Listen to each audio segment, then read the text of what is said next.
The paper that I will be presenting tonight is part of an ongoing research project that I started working on a little less than a year ago. And so some of the issues that I'm going to be presenting are speculative and quite tentative yet, and I'm looking forward to having your feedback and impressions on the kind of research that I'm pursuing. My aim with this project is to look into potential influences of language theories on architectural discourses, with focus on the proto-enlightenment, that is early context, early Renaissance context of our Western modernity. The research began with an interest in early lexicographic endeavors, that is, why and how were the first dictionaries produced? There were no dictionaries, and at some point we decided to make dictionaries to classify words and define them. And what place does architecture occupy or might occupy in such classifications beyond its appearance under the letter A, of course. So I started looking into the works of one figure in particular, and we see his wonderful wig here, l'Abbé Antoine Furetière, who was born in 1619, died at the very end of the 17th century. My interest into his work grew because he not only produced one of the first dictionaries of the French language, but he was also a literary writer. And my interest in literary fiction that I started with my project on Lewis Carroll's work, looking at nonsense as a means of expressing ideas on space, time, and perception, finds an echo here with Furetière, because he was versed in the satire. He was one of the satirists, part of a movement called the anti-novelist. So with Federica, we were looking at the anti-school or the non-school. And so here we're looking a little bit at the anti-novels, early anti-novels, which are inherently critical of the genre itself, as we will see.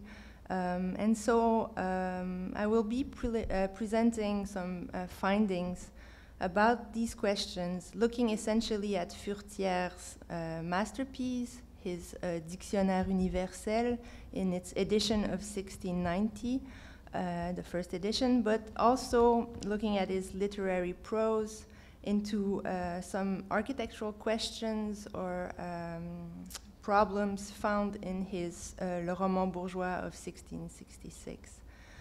But what, you may ask, can be learned from language theories that will inform our understanding of architecture? So I will hopefully bring some light onto the matter. But first, let me start by introducing some key notions or concepts that will help, hopefully, following my argument. So let's go back to the title of this seminar, and which I have slightly altered from what was announced on the website, and to the image that I chose to illustrate it. And so, Ingenious Architecture, Usage and Knowledge in Furetière's lexicography. There are three concepts for me there: the notion of ingenium, the Renaissance concept of know-how and skill, the know-how of the speaker, of the oratory eloquence, but also the know-how or skill of the builder. And so this notion, this question of ingenuity, ingenious machines, ingenious inventions, inventiveness will be part of what I'm going to talk about. The second concept or notion is the question of usage. Usage of both words and spaces, usage of books and architectures, understood as modes of making. And so how can we account for usage as a creative production? And thirdly, the question of knowledge, science,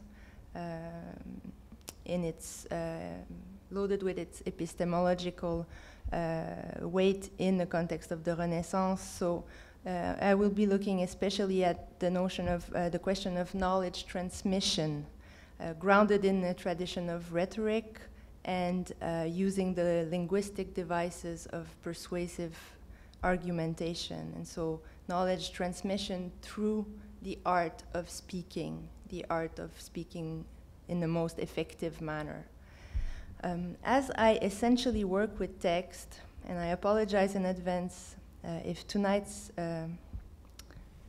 presentation may not be as visually entertaining as you may be used to in the context of these seminars, you may see a lot of excerpts of French dictionary articles written in Old French. But it's always tricky for me to find visuals that will eloquently illustrate what I'm trying to talk about. And so I found this image in the CCA collection, and I chose to use Ramelli's engraving because it alludes to, if not directly, at least metaphorically, to some of the notions that I will be exploring in the context of this presentation and in the context of my research project. Published in 1588, Agostino Ramelli's book brings together a collection of engravings of the most diverse and ingenious machines produced by man. So devices, apparatuses of all sorts that are meant to show the inventiveness of man, his skill in designing useful, beautiful, and most importantly, awe-producing or wonderful things. And so amongst this collection, which centers essentially on machines destined to the art of war and fortification, but also includes a series of wells, levers, pulleys, machines used in the construction processes. The book wheel that we see here stands as an exception. The engraving is located towards the end of the compendium, along with a small series of wonder-ridden devices destined to amaze one's guests. Fountains and planters mostly, that through the ingenuity of their design give the impression that nature is imbued with magic and artifice. So there is a planter that you can blow through a tube hidden behind a wall, and something happens, something magical happens with the water, and it's described in Ramelli's textual description of the object and indications on how to build it. And so the book wheel is the only machine in the entire book of its kind. Its depiction in a small room, Ramelli's library perhaps, brings together within the representational space of the drawing architecture and books, processes of inhabiting space with those of writing and reading. And so the book wheel can be seen as a metaphor for how knowledge is both produced and acquired. This process is shown as something active. You have to turn the wheel. It is a spatial event, a physical event, grounded in usage, in a temporal and iterative process. And the idea is that you have your books, you can leave them open on the page that you need, and you turn the wheel and you can browse through your collection. Ramelli tells us that it's especially useful for people with diseases such as gout, because it means that they can sit and they don't have to walk around the room. In the context of my research at the CCA, I had a book wheel with a series of books spread around a big table, but I was doing the running around and flipping the pages. And so there is something very ingenious about this device. Of course, it was never built, to my knowledge. But there is also a zest of irony, of wit, embedded in the image. The 3 locks on the door allude to Ramelli's supposedly stolen drawings and to the necessity of being cautious with one's books as much as with one's ideas. So Ramelli complains in the preface that some of the drawings were stolen and published elsewhere, and he spent many years trying to recover these drawings. The text that accompanies the image states also that the machine can be custom made to fit, and I quote, any room and accommodate any number of books. All that is needed is to adjust its proportions. And so you can imagine this gigantic book wheel if we were to accommodate for all the collection here. And so this notion of wit, of using one's cunning intelligence in processes of making, is key to understand the early modern notion of ingenuity. And this will also be part of what I'm going to speak about tonight. So this was my visual introduction.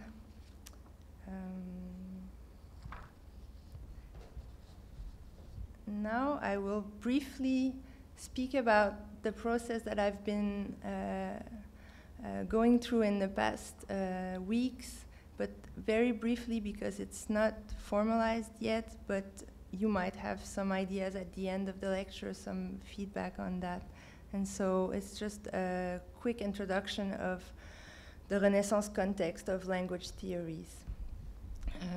In his book, Language and Meaning in the Renaissance, Richard Vasveau tells us that one of the fundamental intellectual discoveries in the Renaissance is perhaps the, and I quote, the idea that human language constitutes, rather than it reflects, the world it describes.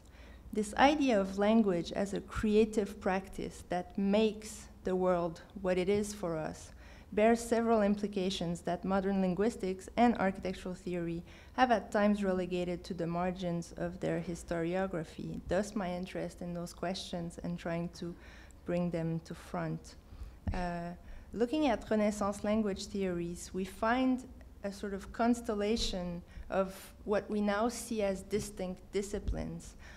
We find grammar and logic, rhetoric, lexicography, in a network of interrelated approaches to language that theoreticians of language, but also of architecture, have relied upon from the onset of the 15th century, basically until the Enlightenment. A starting point would be Alberti's theory of composition, which can be seen as both reaffirming the best use of an architectural vocabulary, which he translates and comments from Vitruvius, but while also acknowledging custom, consuetudo or habitus, and giving value to the everyday practice and the vulgar language of Tuscan as it is experienced in the everyday context of 15th century Italy. And so it has been said that Alberti is perhaps the first to have inverted the relationship that was so far installed between use, custom, and order, giving priority to use as something that produces order. And so the fact that Alberti not only wrote one of the first Italian grammars, but is understood to be the first architect to ground architecture in a theory of persuasive expression is of interest to me. And I think it will be, looking at his work, will be sort of the starting, let's say, chapter of this book that I'm trying to put together. Briefly, what I want to emphasize here is that we can separate these approaches to language or these theories because of the certain emphasis that they give or put on certain aspects of language. But as we will see, they are interrelated, and it is a question of what you wish to work with as a material or emphasize. And so in the humanist context of the early Renaissance, for example, grammar is seen as focusing on the way natural languages are used, les manières de faire, the ways of making, the morphology and the syntax. and it is concerned essentially with how discourse is formed in a logic of representation, of speaking about the world. But in so doing, the grammarians were also edicting rules and proposing norms. The tradition of rhetoric, which is an age-long tradition that begins essentially in the antiquity with Aristotle, on the other hand, can be seen to revolve around questions of argumentation. And so it is more about expression, expressing one's thoughts into words in the most effective manner. So it is, if grammar is about the shape, the structure of discourse, rhetoric is more about the ornaments or the figures you can use to make this effective, to convey an argument in a dialogue, in a discussion. And when it comes to lexicography, the focus is really about providing meanings and defining words. And so it's no longer about discourse as a whole, but focus is on its parts, the words. But in the context of the 17th century, always with this, not always, but in the case of Furetière, with this interest in providing useful meanings for the conduct of life. And so the context that we will be looking at, the 17th century, is sort of divided in two antagonistic approaches to language. On the one hand, you have this notion that the French language has reached this sort of apogee and that it can be fixed, it has to be fixed and stabilized, and focuses on the good and beautiful language spoken by a certain elite at court, good being equated with beautiful. On the other hand, you find theoreticians that are acknowledging that invention, let's say they are more towards the modern side of the debate, is crucial to the production of knowledge, and essentially that there is a connection between a sort of life knowledge, an ethical or moral posture, and the possibility to invent through language. And so this is this latter approach that we will be looking at in the case study that I will be presenting now. So back to Antoine Furetière. In the opening pages of his 1666 Le Roman Bourgeois, Antoine Furetière concisely sketches the appropriate architectural backdrop for his narrative, a tale involving several what he calls authentic bourgeois characters of Paris. His aim is clearly stated.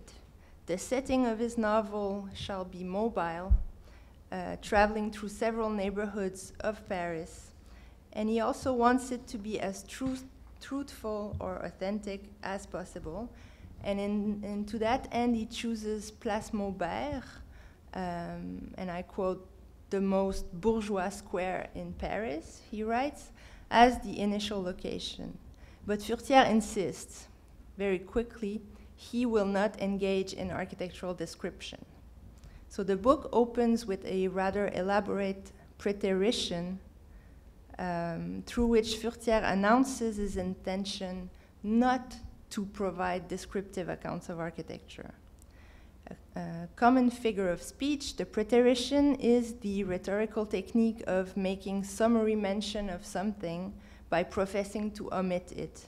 For example, and it happens a lot in politics nowadays, in order to undermine or question an adversary, a political candidate might say, I will not speak here about my opponent's extramarital affairs or drug abuse, etc. And so, through the rhetorical device, a given topic, and usually a hot or sensitive, tricky topic, is simultaneously occulted from conversation. We can no longer talk about it, and brought into focus. The finger is pointed, and it opens up the potential to inquire. And so in the case of Furetière's tale, The trope partakes to the satire.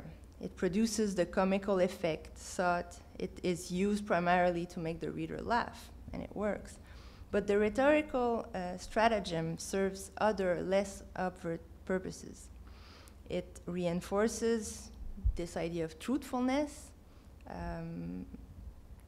as we will see, while it mocks or criticizes the grandiloquent and exaggerated tone found in many 17th century heroic novels, which relied heavily on very flowery architectural descriptions.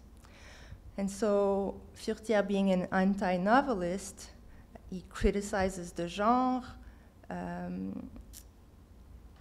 because he is concerned with authenticity in the literary form. And so in order to embed within the novel itself a critique of what he sees as fallacious literature, one of his main stratagems revolves on this use of the satire and rhetorical devices such as the prétérition are extensively used towards that end. But Furetière's non-description of the architectural backdrop of his novel unfolds over several pages, through which all the locations meant to house the narrative, the main buildings, the public squares, the neighborhoods, are simply mentioned by name. So in order to make his point clear that literary architectural description is problematic, Furetière mimics, he imitates what a fictitious, or at least unidentified, maybe people of his time knew exactly who he was talking about, so what a fictitious writer would have written. And so in a passage concerning a key location for the unfolding of the tale, the church of Saint-Joseph-des-Carmes in Paris, Furetière writes, and I quote, "A less sincere author, in his attempt to bring architecture into play and produce grand effect, could very well take the liberty of replacing the actual church with a description of a famous Greek temple. Such ill-informed processes, replacing a modern building with the description of an ancient one," and here it's a sort of interpretation, 16th century interpretation based on the ruins of the temple of Diana at Ephesus. This is the building that Furetière alludes to. Now, contemporary interpretations would present it more like this. This is the miniature park in Istanbul, scaled down version.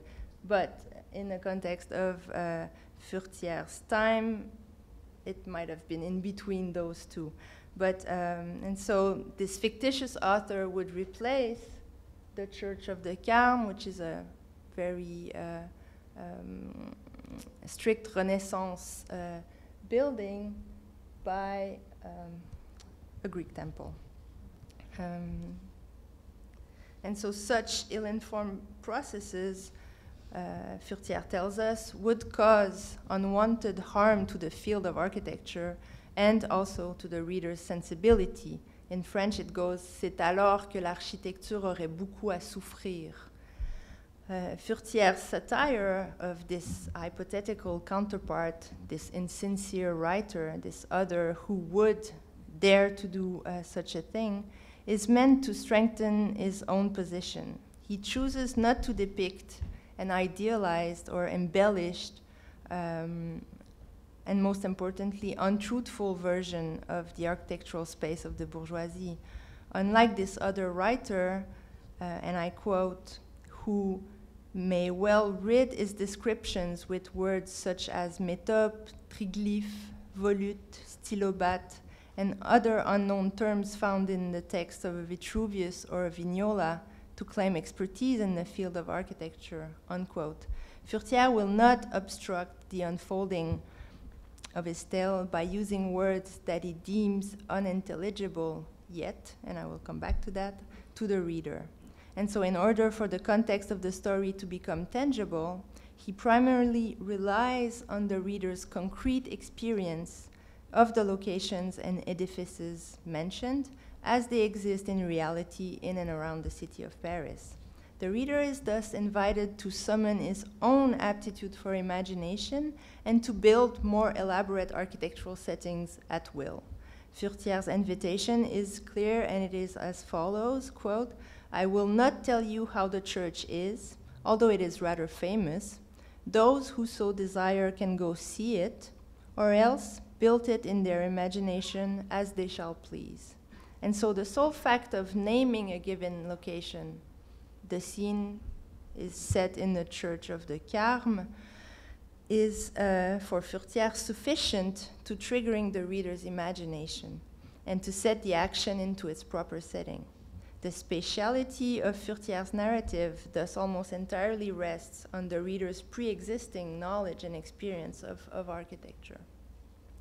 This lengthy passage ends with Furetière nevertheless revealing something about the church, and I quote, "I will only mention that it is the center of the bourgeoisie and that it is highly attended because of the license to speak that this place provides."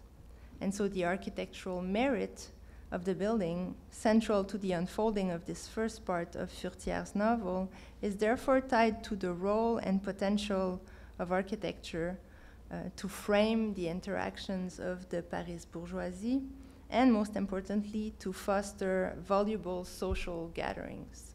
It is good architecture because people go there and they can speak.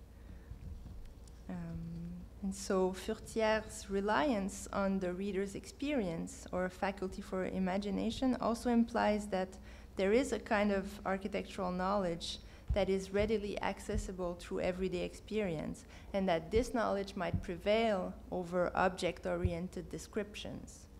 This knowledge formation relies, as we shall see, on usage, understood as a collective mode of production of spaces and words.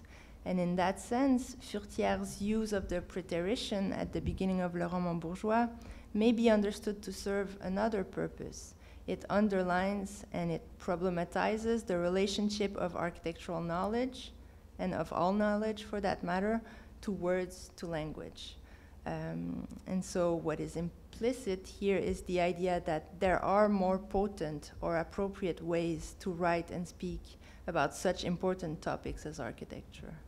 Furetière's treatment of architectural description as this highly sensitive topic, this subject matter not to be mentioned, but nonetheless brought forth, I will not provide architectural description, begs the question of the importance of architecture in its wider system of knowledge, position that we will explore through its lexicographic work.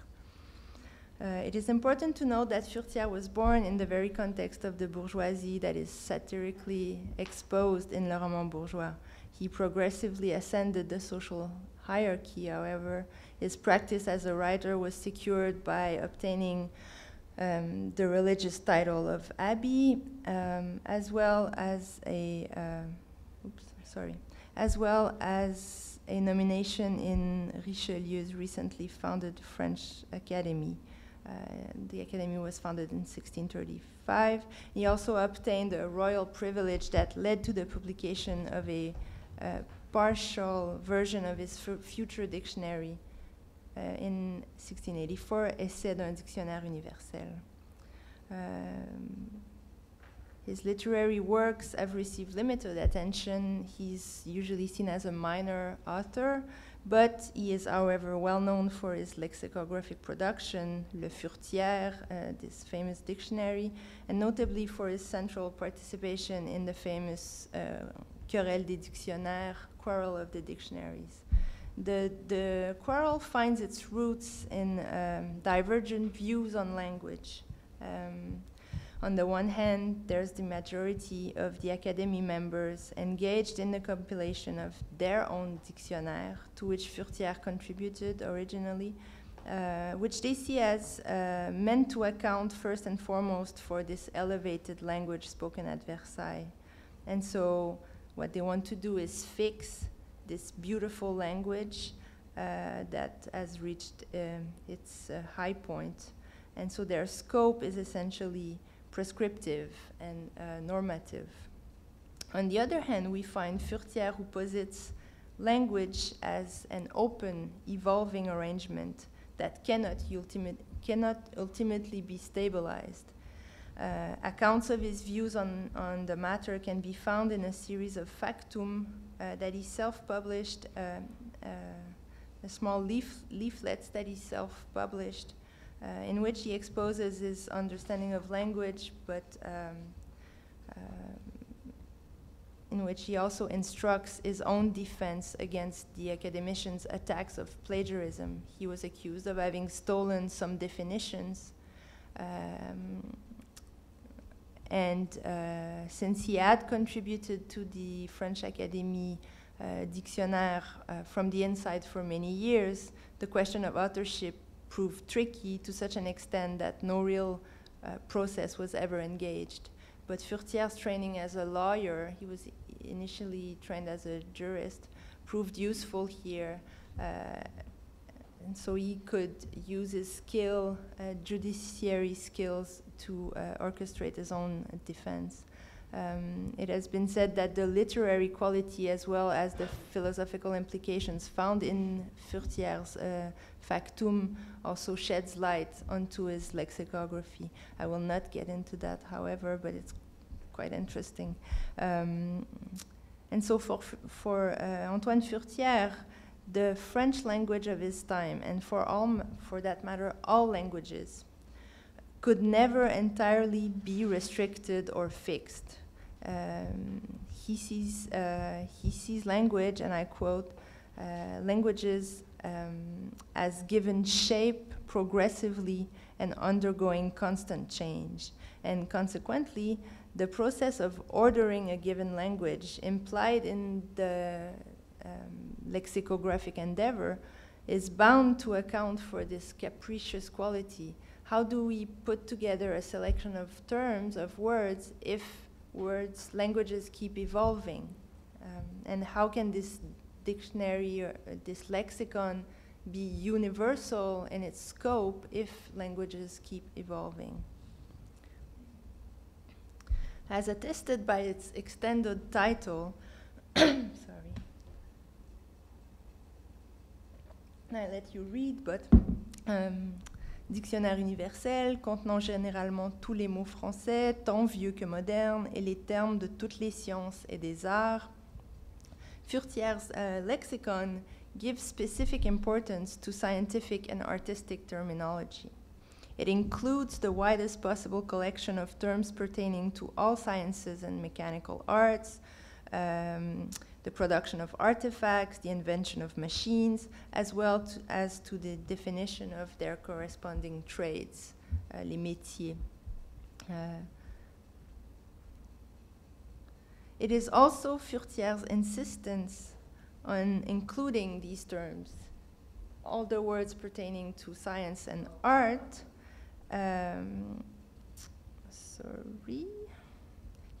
that led to the famous dispute, actually.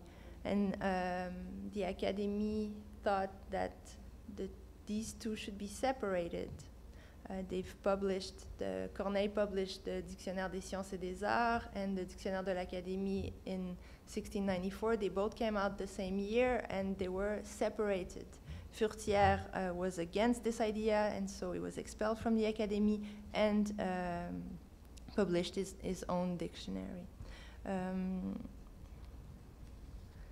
so despite the harsh consequences tied to this view, his eviction, the loss of his royal protection and position at court, he sustained that these definitions were to be included in his lexicon. The dictionary is organized according to a rather simple structure. Words appear one after another. This is the page for architecture. Words appear one after the other, organized alphabetically according to their first letter, much like in the case of today's lexicons. That's the type of classification we're used to.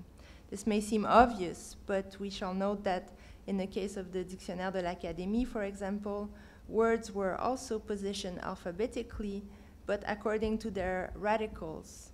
And so this drastically limited the audience of the dictionary to those, to this elite who mastered Latin and Greek, basically.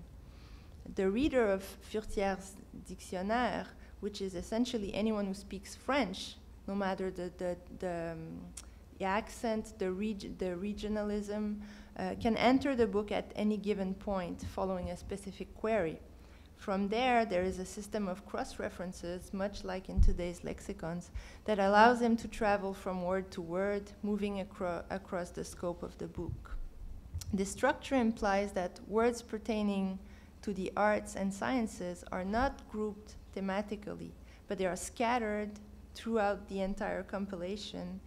And what is most important is that Furetière sees these terms as binding elements. All scientific and artistic terms, as well as all the words pertaining to what humans make, basically, Furetière writes using an architectural analogy, and I quote, "These words are the mortar that holds together the entire edifice of language." And so removing these words, the scientific and the artistic terms, would prevent the reader of the dictionnaire to access a crucial type of knowledge, leaving him, to extend Furetière's analogy, with a pile of unbound stones. And so the pointy terms belonging to astronomy, medicine, geometry, or architecture sit next to day-to-day words from the most vulgar to the utmost polite. And it is in part this interweaving, conjoined with the active participation of the reader browsing through the lexicon, guided by his curiosity, that contributes, in Furetière's view, to a fertile production of knowledge. Curiosity triggered by some of the amazing aspects of the awe-producing aspects of the definitions, as we will see, secure the coherence of the encyclopedic compilation of words. And so in the vast realm of human knowledge that Furetière wishes to account for, architecture is cited amongst the utmost order-revealing fields of knowledge, les ordonnances. After mathematics and geometry, between optics and pyrotechnics, along with what would today appear as esoteric or unscientific realms, astrology, falconry, and the art of fishing. In his definition of the word architect, Furetière announces the scope of the trade. One needs to know many things to be a good architect. The term architecture is first defined as a field of theoretical knowledge pertaining to building, the art or science of building. And here Furetière is not sure if it is an art or science, or it might be both. A second signification follows. Architecture is the means available to actually transcribe this knowledge into a work, that is, the manner in which to build and the ornaments to use. Furetière relies here on a comprehensive series of both ancient and modern architects and theoreticians, and much like in the case of Le Roman Bourgeois, the reader is invited to acquaint himself directly with existing works, and treatises to form his own understanding in the field. And so authors are cited in a bulk, and the reader is invited to explore these works. But the definition provided for architecture ends with a third signification tied to a common or colloquial usage of the word, and connected to how architecture is assessed or received. The term architecture is also used in regards to a building's value. It can be attributed to parts of buildings, seldom to entire edifices. This implies that not all architecture can qualify as good or true architecture, but more importantly, that the assessment process lay in the communality or the popularity of architecture in a given expression, in words, basically. as for instance, and he uses one of these, the Fountain of Saint-Innocent is a fine piece of architecture, or the frontispiece of the Louvre is a rare piece of architecture. These expressions have entered common usage, and architecture is assessed by the way it enters this common usage.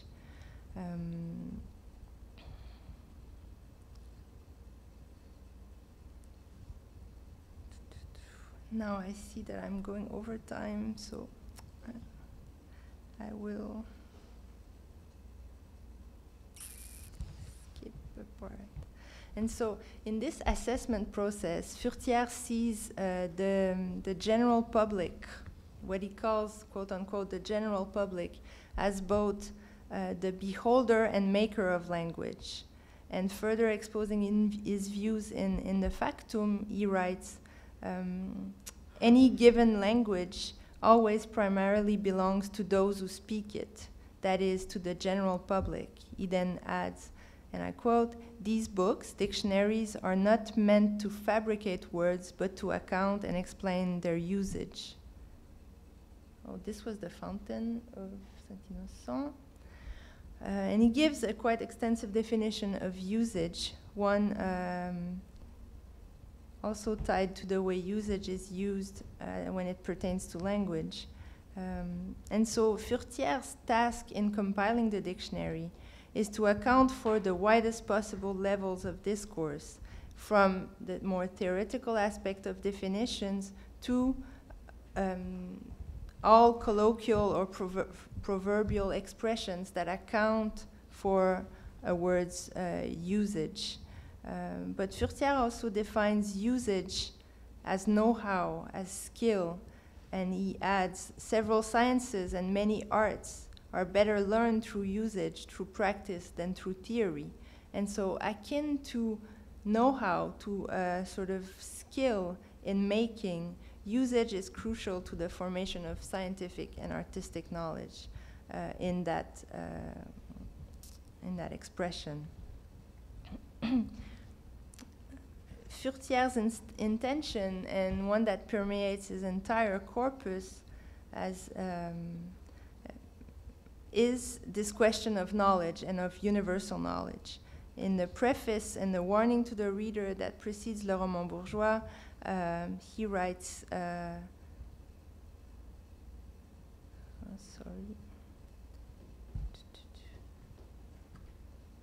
the purpose of his literary production is, he writes that the purpose of his literary production is not only to entertain, as the subtitle of the book would suggest, ouvrage comique, a comical work, but it is essentially to educate, and this is clearly stated in the preface. In the case of his fiction, the way this knowledge can be accessed or communicated is by combining the widest possible collection of moral and intellectual attributes staged in conversations or through transacted written documents, so staged in words.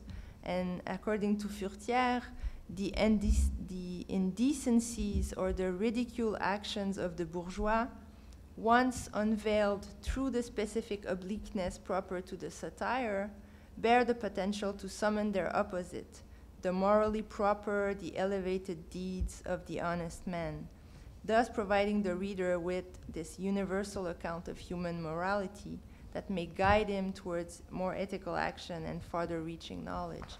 And so by showing the base, the gross, the ridicule, the beautiful, and the proper, the honest, may be understood and learned. That's his argument. And the same goes for his lexicography somehow. In the case of the dictionary, there is on the one hand this process of interweaving, but there is also this process of providing colloquial expressions, proverbs, often grossier, like used in the taverns, as part of the definition. And through this process, the reader is actively engaged to construct or to understand a word's definition and to produce their own understanding and meaning. I'm gonna have to skip, I'm sorry.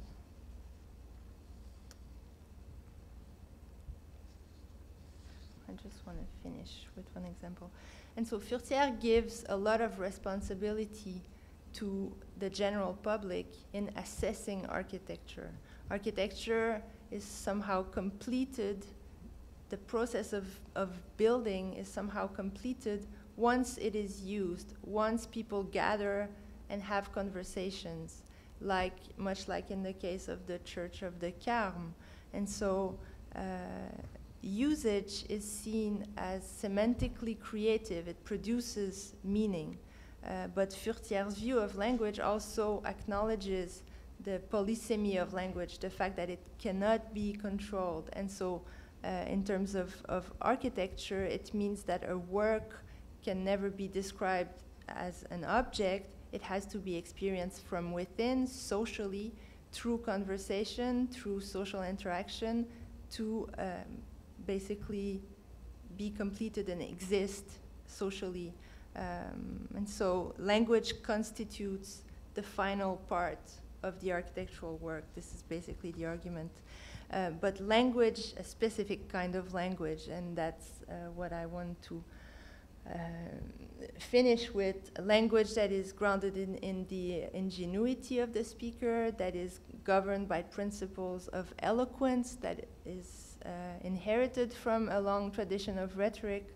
And I wanted to talk a little bit about this guy who had strong influence in that context, but maybe I can come back to it if you have questions. Emanuele Tesoro, who wrote Aristotle's Telescope, trying to account for what it meant to be able to see that the sun was stained, that the face of the sun, because what the telescope allowed people, scientists, to do is to see that there were stains on the face of the sun. And Tesoro's argument, which he tries to reconcile Aristotle's rhetoric with the new science, is that, well, if God put stains on the face of the sun, there must be a reason. It is for us to better see its beauty somehow. And so by showing, and you know, the invention of the telescope is somehow questioning the way things were seen previously, and but Tesoro wants to see how this new invention can also make God's creation even more effective somehow. Because it is soiled, then it becomes even more clean, let's say. And so I want to end with one of the last definition. In the Dictionnaire universel, Furetière doesn't praise many architects, but he does praise Philibert Delorme's inventiveness.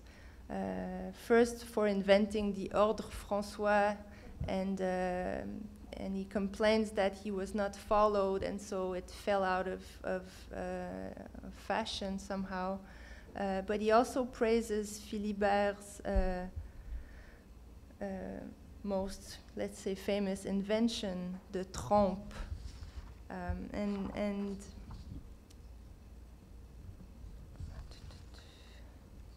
I will conclude with this example that Furetière defines under the word trompe, the famous trompe at Annay. It defines it as an awe-producing device because it seems to be supported by nothing. This exemplifies how architecture can embody the architect's skill, is inventiveness, but the word used to name the apparatus also embodies this ingenuity. The trompe literally deceives us, elle nous trompe. Engaging the observer in a movement that begins in awe, this floats in mid-air, that triggers curiosity, how is the trompe held? How does it stand or float? And ultimately leads to an understanding and knowledge formation of architecture. It is the skillfully crafted corbelled stone that transfers the weight into the adjacent wall. And so the skill of the builder and the craftsman, the architect and the craftsman, not only allow for the trompe stability as a built artifact, but as a built metaphor, it engages the observer in a didactic process, revealing the true by showing the false, much like Tesoro's theory, opening up a field of recognition through which meaning is produced. And, well, as attested by Furetière's last account of the definition of the word architect, where he uses yet another proverb or commonly used expression, and on dit aussi ironiquement, c'est un grand architecte de fourbe, en parlant d'un trompeur. The architect possesses the skill of the trickster, the ability to deceive, to fool, but he has to account for the responsibility that comes with it and use it wisely. And so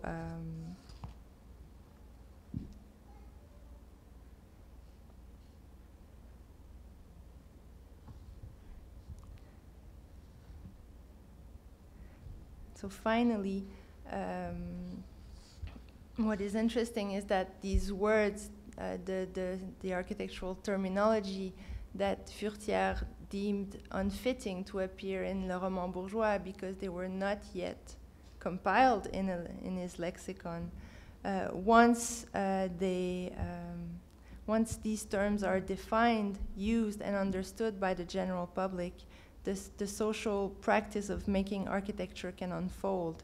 And Furetière's lexicography somehow celebrates, through the proverbial, through the satirical also, this practice of everyday life as a vehicle of universality. Thank you.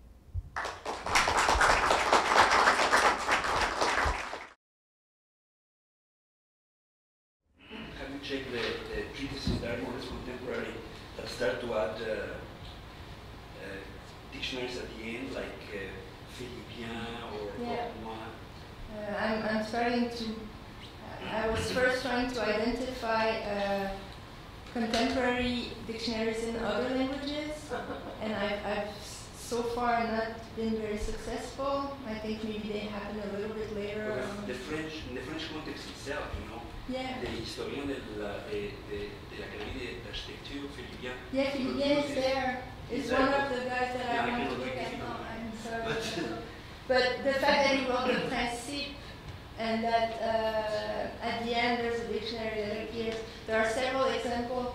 This one is interesting because it's contemporary to Furetière, because in the English context they happen in the 18th century.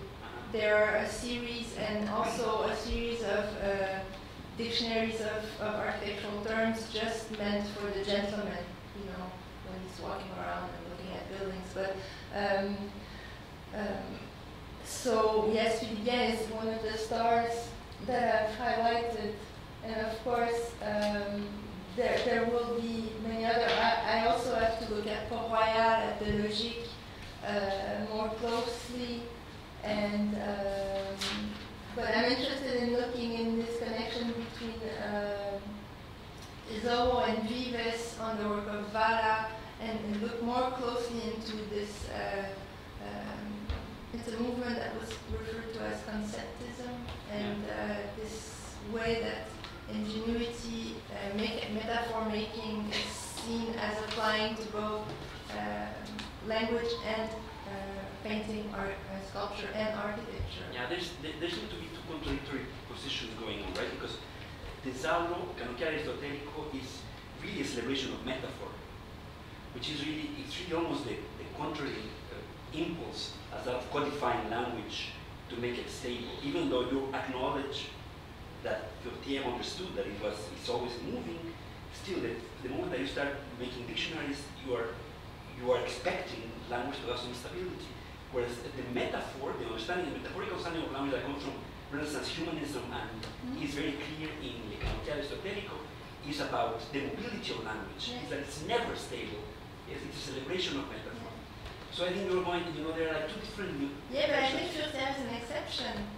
Okay. I think his lexicography is more of a grammar and a rhetoric in that sense. It's more than. It's more of a rhetoric in that sense. Okay. In his Nouvelle Allégorie, he stages a fight between nonsense and gibberish and rhetoric, and there are two armies and they fight, and rhetoric wins. And the way he constructs his definition, I believe that his aim is to secure in a transformation that's occurring in the way we understand language, like to secure some of the inheritance. Yeah, I know nothing about this guy, so I think it's very interesting, But yeah, I have to make it a little bit more clear. Sorry, go ahead. I just want to speak on behalf of all the non-scholars in the space. Thank you for making that super palatable for us. At first, I was thinking I'm not getting the connection between architecture and language and where you were going with it. But by the time you finished it up, it was nicely summed up. And I have to say that I was kind of interested in how you were going to deliver, and kind of like unravel all this. And your sense of rhetoric was really helpful for us to understand where you're going. And I think that Furetière is totally amazing. I love how he writes. I'm a writer myself, so I'm interested in reading these kind of things. And the way he writes, I wish the dictionaries were still like that today. It's very interesting, so thank you so much. Thanks. Thank you.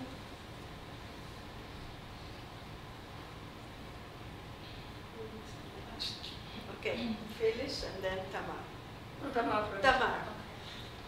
I was wondering, first, thank you for this also revelations, because all of this is also very unknown to me. And I was wondering, you explained that Furetière wrote the first dictionary?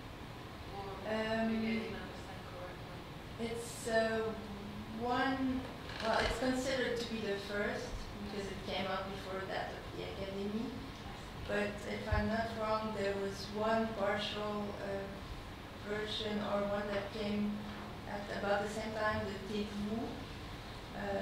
It's another Tévou. I would have to ask my but some other people. My question was if there were, dictionaries preceding it and some that came later, in what way was the definition of architecture, in what way did it change? You can look at the ones that come after.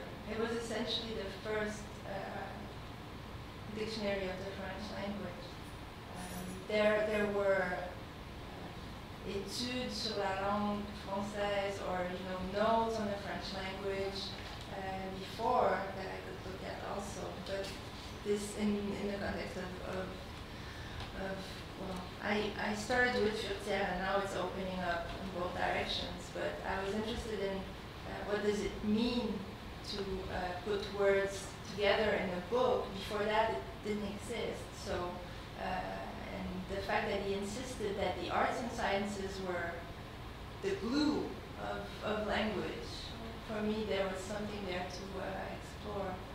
So, and then I found that he's insisting on this malleability, this changing quality of language, the fact that it cannot be stabilized, and yet we need to learn it and we need to attest for the way it's being used at a given moment.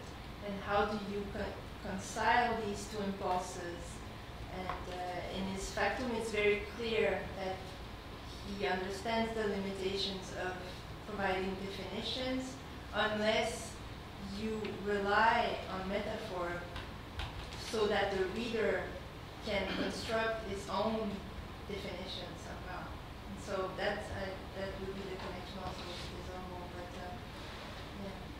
So my aim is to exactly look at how this changes, let's say up until the encyclopédie, but ultimately it's part of a wider project that maybe follows a line that goes from Alberti to, let's say, Wittgenstein, where I'm interested in looking at how language theories affect architectural theories at the same period. And so in Wittgenstein's work we find this idea that meaning is use. And that's one of the quotes that we often see.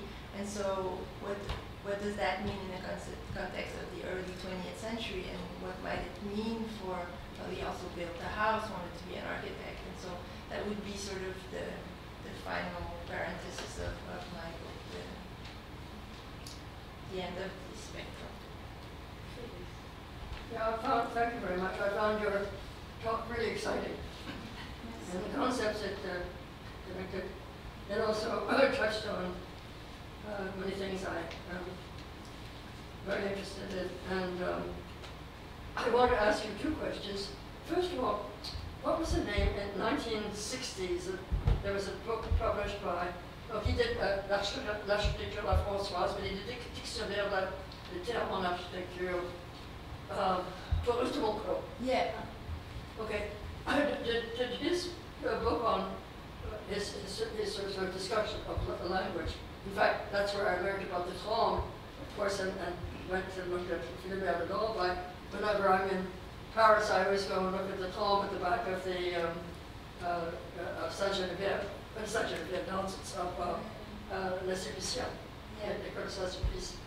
But did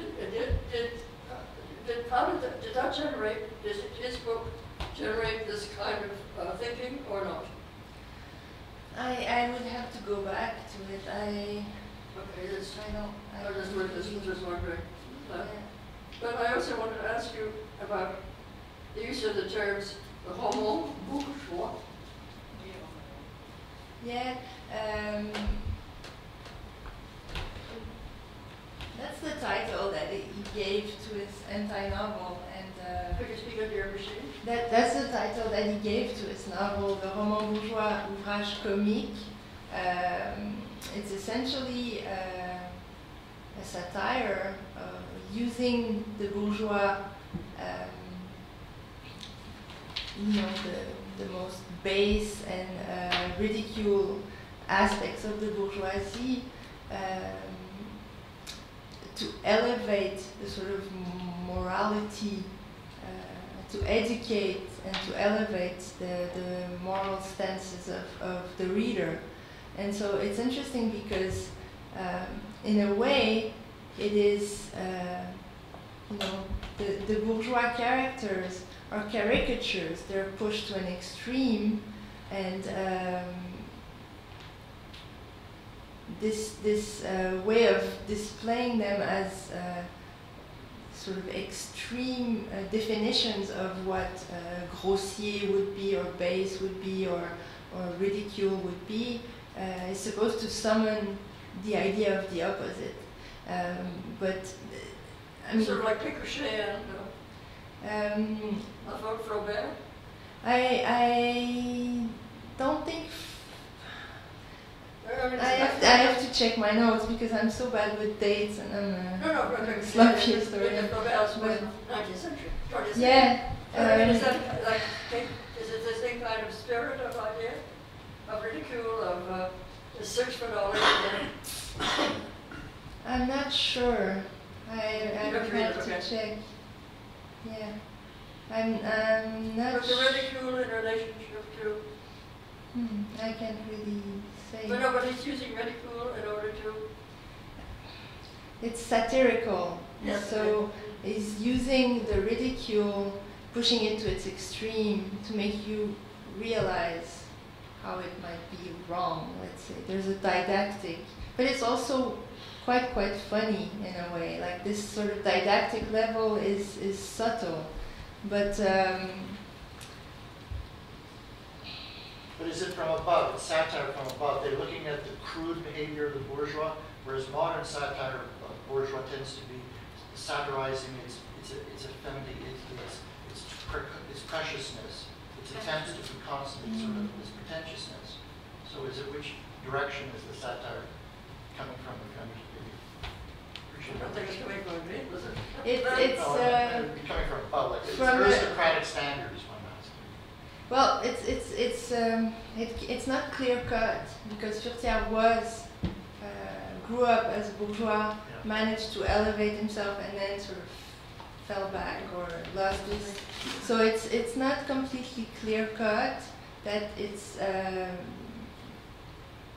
sort of apology of the aristocracy.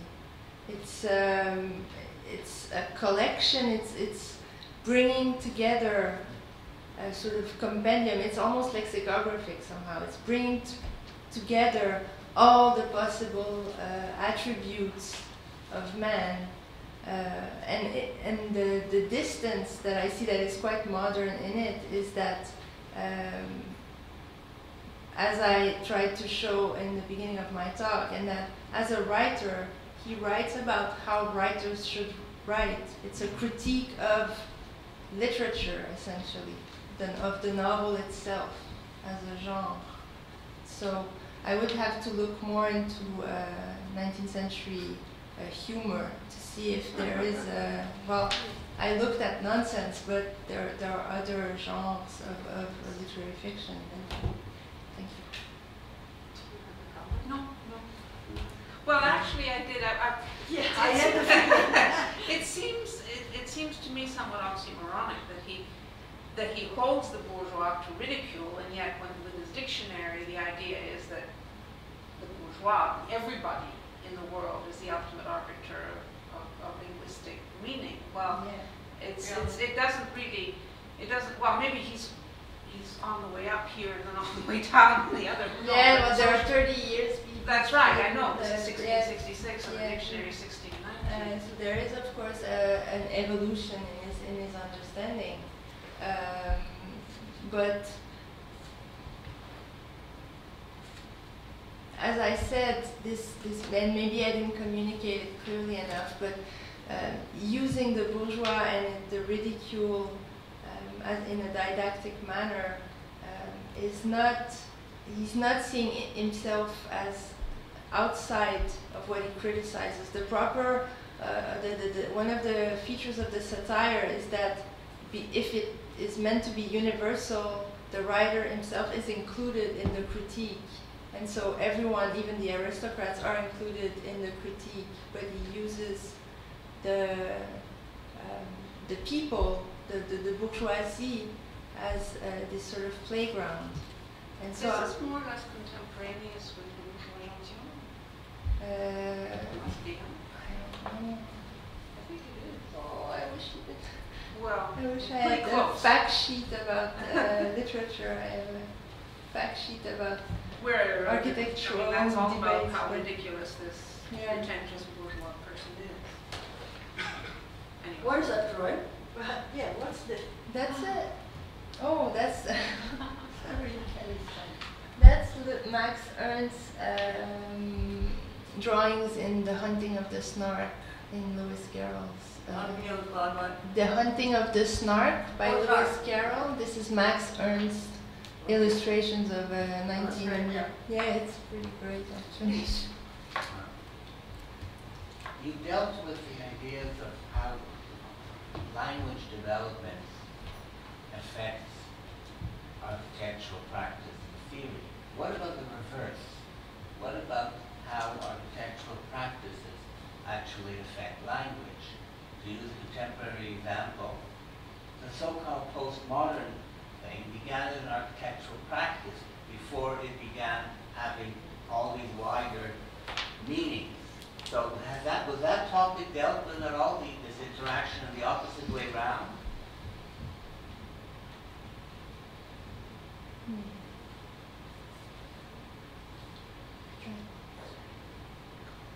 In regards to the postmodern, I don't know, but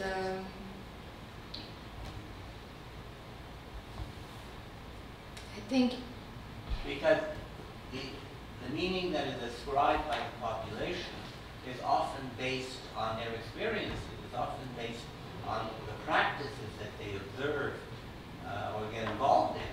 And so it seems to me that this is a two-edged metaphor, that it works both ways, and depending on a given time, the context may vary about which predominates, but it seems to me that it has to be addressed as a sort of interactive process rather than just simply a one-way street. Yeah, no, I agree. I mean, that's the tricky thing with language. It's the vehicle we use to express our relationship to everything, you know. But this expression always takes place in a built environment in architecture, and so is our architectural spaces influencing the way we will formulate our experience. Of course, I mean, I think this is the basis, you know, but that's not exactly what I'm looking at right now. No, I understand that you were doing the opposite, you were doing the other end, but what I'm curious about is if in the course of the research you were doing and the work that was done, whether this idea came up in any way, even though that wasn't the focus of your, you know. Well, the idea that our being in space affects the way we speak, or that's right. In other words, you were talking about how language defines our practices, how we give meanings to certain words and expressions, and that affects our behavior. But I'm just saying that sometimes it works the opposite way, and I'm just wondering if you were at all interested in that process, or whether you were just concentrating on one aspect of it. Yeah, no, I'm interested in that process, of course, but I think, I mean, it's sort of one of the basis of phenomenology. It's been studied by philosophers and theoreticians also of architecture. I'm effectively looking at levels of discourse, and so I'm not necessarily looking at how the way we use language changes the way we build. I'm looking at the way we use language, or the way we theorize language, affects the way we theorize architecture. So I'm looking at two levels of discourse. So it's very specific, it's historiographic. The idea is that it provides a new angle to read architectural treatises, to understand our architectural tradition. So it's very pointy. I'm looking at a small part of a big problem that came with the birth of architecture itself. Does language come first, or does building come first when humans are situated in an hostile environment and they have to live? And the two aspects of the problem have been, there are theories that follow the two sides of this problem. It's the egg or the hen question. Well, Vitruvius, you know, the story of Vitruvius tells us that they co-emerge, right? Language comes first. Well, that actually the moment that humans come together to control this fire, right? They start talking, and then architecture emerges. It comes together. Together, yeah. But people always want to say they start talking, and then architecture. It's very difficult to see them completely imbricated. But I think, yeah, you're right. Yes, Felix. It just made me think of that strange phenomenon in French, and it might be in other languages too, but the physical body of a person to describe the structure of a building in stone. Les reins, la tête. The analogies between the yes, right. Is that something that he discusses at all, or does he deal with those terms? I would have to look into the 120 words that pertain to architecture. Because it's another kind of an approach, and of course it comes from way back. But yeah, but I'm sure there are expressions. Whenever he defines, let's say, the word tête, the word tête, he will give the most extensive accounts of the way it is used. And so if it is used in architecture, it will appear It will appear if it's used ironically, analogically, metaphorically. Yeah, that's good. It will appear in the Interesting. definitions. So I'm sorry, it is important in all your, the argument. I mean, this, at a certain moment you say user and producers. I mean, these two terms are essential for understanding lexicon. No, because when you use and starting using, you also produce. In a way, it's also the question that Monsieur was posing. I mean, these two poles are actually becoming very much intertwined. Yeah. There was a question there. Thank you, I was curious about perhaps I think the last moments of your lecture giving a lot of tools to interpret how this kind of like reading of the use value of the language of architecture, and how you can transpose it to the its use value in terms of the work, an architectural work not being described as an object, which I think we're seeing a lot more nowadays, and I think there's a danger or the peril of the way that photos in current building production are being produced, and the review that comes really closely after that, and the kind of evacuation of a lot of the not returning to the building 10 years later, or taking account of different social intangible that have been going through the building. And so perhaps I was interested in your interpretation of I was thinking of concepts of indeterminacy that maybe people like Rem Koolhaas were trying to explore with SMLSL, and he produces all kind of lexicon. It was quite fertile in the way that it was exposing in practice to all these sorts of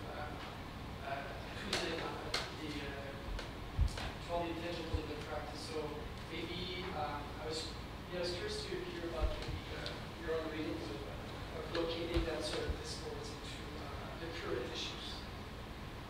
Well, I didn't mention it because maybe I thought it was obvious, or I didn't want to overstate it, but my interest in usage comes from a recent involvement in user-centered projects or participatory projects that I'm writing about, or that I'm also involved with. And this notion that we find in Michel de Certeau in L'Invention du Quotidien, this notion that utterances or not only walking around the city, but speaking, using speech represents a sort of a tactic of appropriation, and it contributes to the formation of social space, which is one category of space. And so this relationship between the way we inhabit the world through speech and how what we say, the way we use words, produces a certain spatiality, was one of the seeds that led me to look at this, because I thought, well, if social scientists and sociologists or social geographers are looking at these notions from the 1960s onwards, what if there was a lineage to that idea? What if it was already embedded in our tradition through this notion of eloquence and rhetoric and metaphors? And so that's what brought me to that.